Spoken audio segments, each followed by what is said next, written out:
Self-masters. We get to align conscious and subconscious through that which is called awareness, accountability, and regulation. But that's if you actually have regulation skills. So hold on. Why do we cultivate awareness?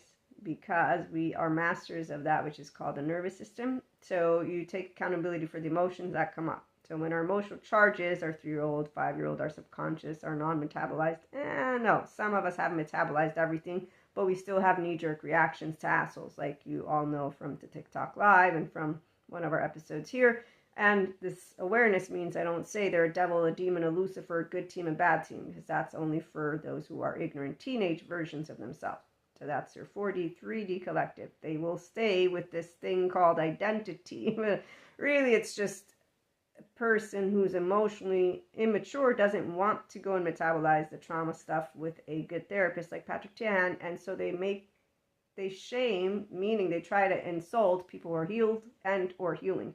I actually saw a comedian, it was really sad to say the least. He did the very thing that Patrick Chan talks about, but let me leave that alone for another episode. Emotional charges, so we take accountability of what comes up from our body. That's why we're divine feminines and divine masculines don't project and say, that's an evil monster, that's an energy vampire, that'll let me cut the cords. We also don't deny our mysticism or spirituality just because atheists and scientists who don't believe in us, it's okay, that's okay. God knows, we know. You don't prove God. God also doesn't want his children to fight in the way that the whole Cain and Abel story. So whenever you have a person who's trying to create a team of good people and bad people, just remember that's an emotionally immature way of doing everything and anything. So I don't actually copy cowards.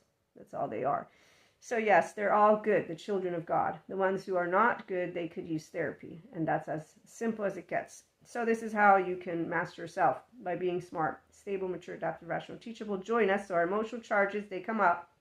We don't let them take over in spiritual traditions, in mindfulness and mindfulness meditation, or with the good therapist. What this is called is I can pause, Maria, owning the sense of self, observe, witness, narrate. Thank you, Dr. Daniel Siegel. You're awesome. And with my differentiated self, which I can applicate in any moment of time since I self-regulate, I breathe. And the technical term is I use my mind, my prefrontal cortex, the smart type of my brain, yes.